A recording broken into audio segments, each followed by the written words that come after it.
पुन्हा एकदा आपल्या सर्वांचं आजच्या लाईव्ह पे चर्चा सेशन मध्ये हार्दिक स्वागत. आजचं हे सेशन आपलं वर्ल्ड हार्ट डेच्या निमित्तानं ऑर्गनाईज केलेलं आहे. आणि आज आपल्या सेशनमध्ये आपल्यासोबत उपस्थित आहेत महाराष्ट्राचे renowned cardiologist doctor Aniruddha Dharmadhikari. Thank you so much sir for joining today session. My pleasure. Dr. Dharmadhikari is associated with multiple international bodies like European Society of Cardiology, American Society of Cardiology. सरांनी 100 पेक्षा जास्त ओरिजिनल रिसर्च आर्टिकल पब्लिश केलेत. He has also given oral presentations in Western countries like France, Spain, Netherlands, USA, Germany, Greece and Australia. सरांचा नेहमी patient centric focus आहे आणि आपण सगळे सरांच्या केअरच्या अंडर आहोत. आणि आज सर आपल्याला आपल्या हृदयाच्या रिकव्हरीसाठी कोणत्या ऍक्शन्स घेता येतील यावरती मार्गदर्शन देणार आहेत. तर thank you so much doctor Aniruddha Dharmadhikari sir for joining today session and we all are looking forward to get the insights from you. Over to you doctor. Thank you so much for your kind introduction. Okay, so may I know who is along with us today? Sir, Yes, sir. All patients. All patients onboarded against you on the live program, all of them have joined, sir. Okay. Well, welcome everybody. As we all are aware that 29th September is declared as the World Heart Day.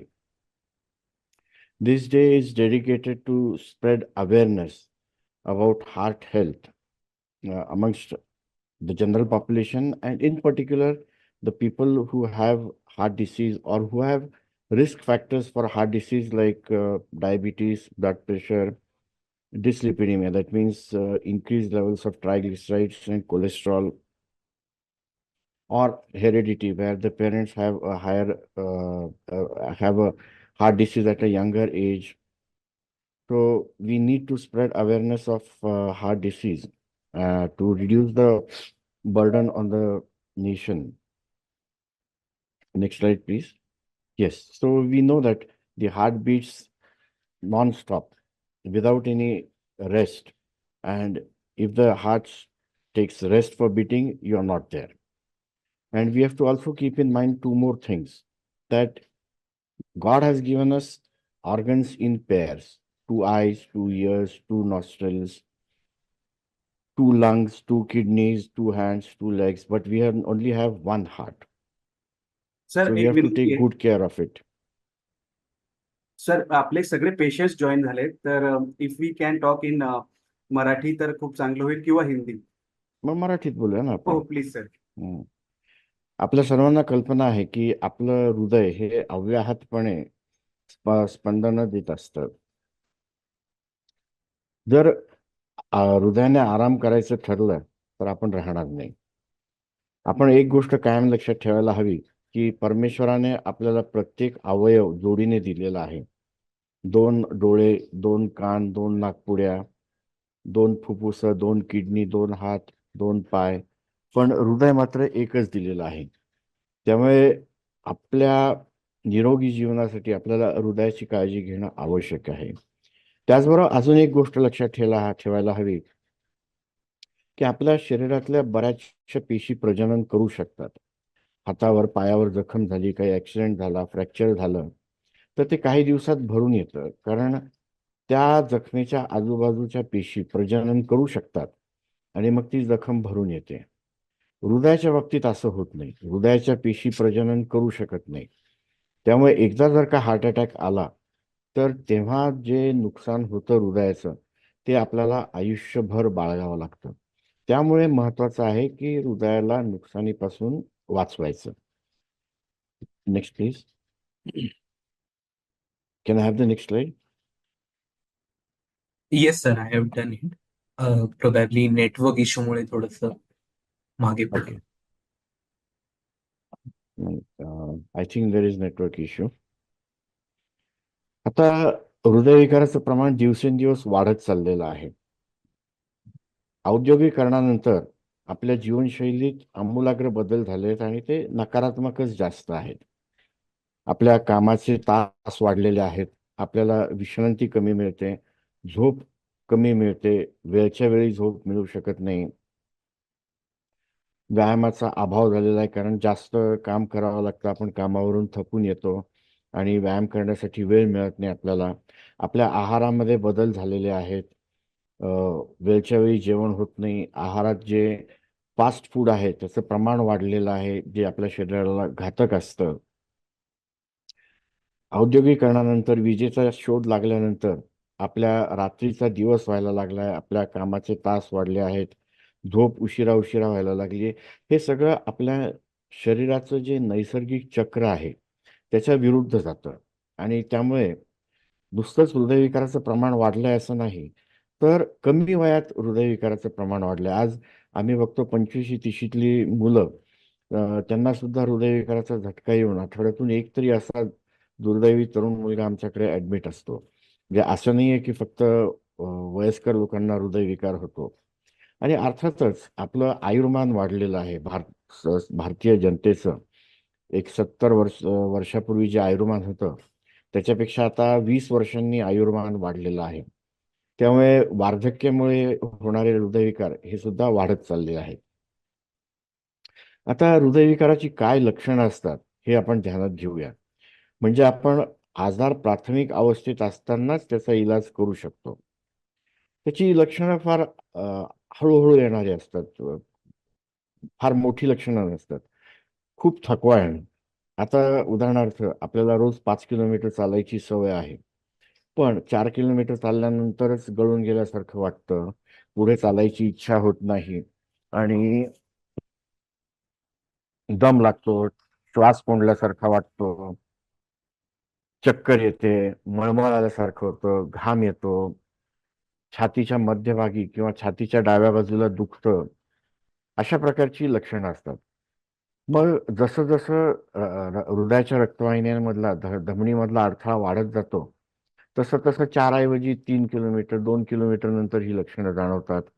मग अडथळा अजून जसा वाढतो तसं आपण रोजची जी नित्याची कामं असतात, आंघोळ करणं, दाढी करणं, शौचालयाला जाऊन येणं, जेवण करणं, याच्यानंतर सुद्धा ही लक्षणं जाणवायला लागतात. Next please. मग ही लक्षणं जाणवायला लागली की आपण त्वरित तज्ज्ञांचा सल्ला घेणं आवश्यक ठरतं. आता हृदयविकार होण्याची रिस्क फॅक्टर्स म्हणजे जोखमीचे घटक जे आहेत ते आपण लक्षात घ्यायला हवेत, तर आपण हृदयविकार टाळण्याचा विचार करू शकतो. त्याचे 2 गट आहेत मुख्यतः. एक म्हणजे ज्या गोष्टी आपण बदलू शकत नाही, ती म्हणजे अनुवंशिकता, वाढत जाणार वय आणि आपलं लिंग. आपल्या आई वडील किंवा त्यांच्या बाजूच्या नातेवाईकांमध्ये कमी वयात हृदयविकार झाला असेल तर आपल्याला तो होण्याची शक्यता जास्त असते. आणि अर्थातच जसं जसं वय वाढत जातं तसं शरीरातल्या प्रत्येक अवयवाची झीज होते. गुडघे झिजतात, गुडघे शस्त्रक्रिया करावी लागते. मेंदू झिजल्यामुळे पॅरालिसिसचा अटॅक येऊ शकतो, किडनीचा विकार जडतो. तसंच हृदयाच्या धडपांची झीज होते, रक्तवाहिन्यांची झीज होते. या झाल्या गोष्टीच्या आपण बदलू शकत नाही. म्हणजे ज्या गोष्टी आपण बदलू शकतो त्यातली सगळ्यात महत्वाची म्हणजे डायबिटीस. डायबिटीसमुळे हृदयविकार होण्याची शक्यता खूप जास्त असते. दुसरा महत्वाचा जोखमीचा घटक म्हणजे ब्लड प्रेशर. ब्लड प्रेशरला सायलेंट किलर म्हटलं जातं, कारण याची प्राथमिक लक्षणं फारशी नसतात, पण आपल्याला ब्लड प्रेशर वाढत गेल्यामुळे हृदयाच्या धमन्यांचे आजार सुरू होतात. त्यानंतर तिसरा महत्वाचा घटक आहे रक्तातलं वाढलेलं कोलेस्ट्रॉल आणि ट्रायग्लिसराईडचं प्रमाण. हे आपल्या पाईपलाईन मधल्या गाळासारखं असतं आणि त्याचं प्रमाण वाढलं तर जसं गाळ साचून पाईपलाईन मध्ये अडथळे होतात तसं आपल्या हृदयाच्या धमन्यांमध्ये अडथळे येतात. त्यानंतर महत्वाचा घटक आहे तो म्हणजे तंबाखूचं सेवन कुठल्याही स्वरूपात. मग ते गुटखा किंवा तंबाखू चगळणं असो, स्मोकिंग आहे, तपकीर आहे. तर या सगळ्या तंबाखूजन्य गोष्टींमुळे आपल्या रक्तवाहिन्या हळूहळू कमकुवत होत जातात, अरुंद होत जातात आणि हृदयविकाराचा धोका संभावतो. त्याचबरोबर आजच्या युगामध्ये महत्वाचं कारण आहे मानसिक तणाव. प्रत्येक क्षेत्रामध्ये मानसिक तणाव वाढलेला आहे. अगदी विद्यार्थ्यांमध्ये सुद्धा मानसिक तणावामुळे कमी वयात ब्लड प्रेशर सारखे आजार आम्ही बघतो. त्याचबरोबर फास्ट फूड, कोल्ड ड्रिंक्स या वेळामुळे कमी वयात डायबिटीस होतो. डायबिटीस झाला की हृदयविकाराचा झटका येण्याची शक्यता वाढते. तर त्यामुळे आपण या गोष्टी सगळ्या लक्षात घ्यायला हव्यात. व्यायामाचा अभाव, वाढत जाणारं वजन. आपलं वजन हे उंचीच्या प्रमाणात असायला हवं.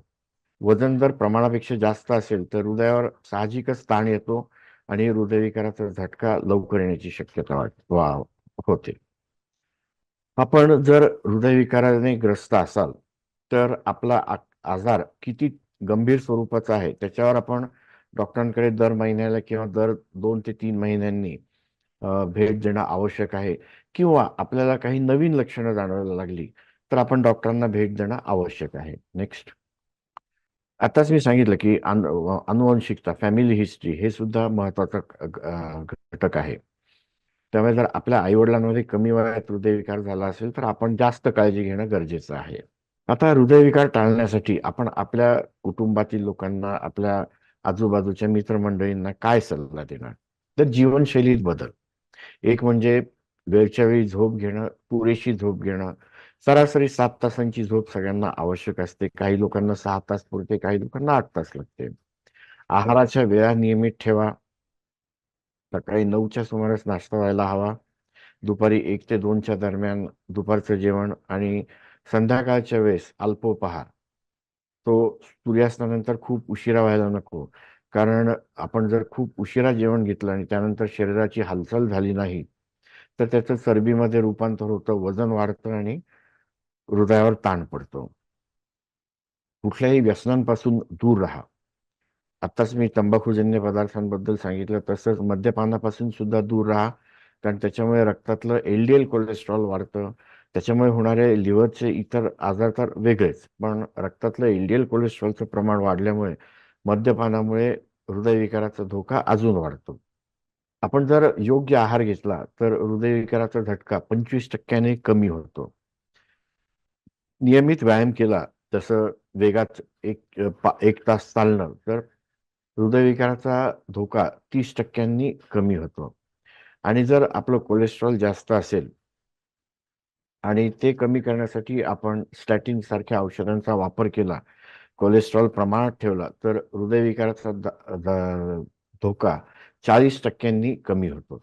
आता ह्या सगळ्या गोष्टी जरी मी आता आपल्याला सांगितल्या तरी या नियमितपणे आपल्यापर्यंत पोहोचल्या पाहिजे.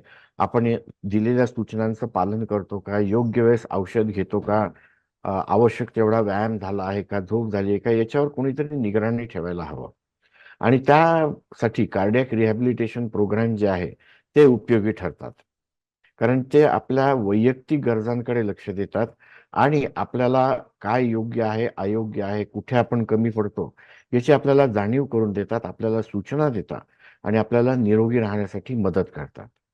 हृदयविकाराच्या झटक्यानंतर आपल्याला त्यातून रिकव्हर होण्यासाठी आपण आपलं पल्स, ब्लड प्रेशर या गोष्टी नियमितपणे तपासायला हव्यात. आता बरेच लोक स्वतः हे सगळं करू शकतात किंवा कुटुंबातला एखादा सुशिक्षित व्यक्ती हे करू शकतो. पण तसं जर शक्य नसेल तर आपल्याला रिहॅब प्रोग्रामच्या मदतीने हे करता येतं. रिहॅब प्रोग्राममध्ये आपल्याला ज्या मार्गदर्शक सूचना दिलेल्या असतात त्यांचं आपण तंतोतंत पालन करायला हवं. की आपल्या आहारात किती कॅलरीज हव्या, काय काय घटक हवे, कुठल्या गोष्टी टाळाव्यात, कुठल्या वेळेस काय खावं, या सगळ्या गोष्टी आपल्याला रिहॅब प्रोग्राममधून कळतात. त्याचबरोबर आपली औषधं नियमित घेणं हे आपल्या फायद्याचं आहे. आणि जसं मी सांगितलं की आपला हृदयविकार किती गंभीर स्वरूपाचा आहे त्याप्रमाणे आपण आपल्या डॉक्टरांना भेटण्याची वेळ ठरवायची, दर महिन्याने किंवा दर 3 महिन्यानंतर. आणि अर्थातच हृदयासंदर्भातल्या ज्या नवीन नवीन घडामोडी होत असतात किंवा नवीन शोध लागतात, नवीन माहिती मिळते, त्याची माहिती घेत राहणं आणि आपल्या जीवनशैलीत सुधारणा करणं. Thank you so much sir. इतक्या सुंदर प्रकारे तुम्ही प्रत्येक पॉइंटवरती आम्हाला मार्गदर्शन दिल्याबद्दल. आता फक्त आपण एक छोटासा Q&A राऊंड ठेवूया, हं, ज्याच्यामध्ये आपल्या पेशंटना जर काही क्वेश्चन असतील हं, ते तुम्हाला विचारू शकतात. हं. जर का कोणाला काही क्वेश्चन असतील तर प्लीज तुम्ही अनम्यूट करून सरांना विचारू शकता. आपणा कोणाला सरांशी काही विचारायचं असेल, काही बोलायचं असेल तर तुम्ही अनम्यूट करून बोलू शकता. नरेंद्र बाविस्कर सर, तुम्ही हात वरती केलाय. तुम्हाला काही प्रश्न विचारायचा असेल तर प्लीज अनम्यूट करून सरांना विचारा. Sir, I think there are no questions at this point. So if there It's are okay. any questions, we'll convey it to you. आता Sure, आमचा एक sure. छोटासा कार्डिओथेरपीचा एक सेशन आहे, ज्याच्यामध्ये doctor Ayesha Shaikh, she is head of cardiotherapy at Lupin digital. She is going to conduct the session. We would really love to have you for this session, but जर का तुम्हाला वेळेच्या नाही, बंधनात. I need to sure sure continue my OPD. चालेल. Thank you so much. Thank you so Thank much you, सर. We are everybody. Really Good day. Grateful to have you today. Thank you so much.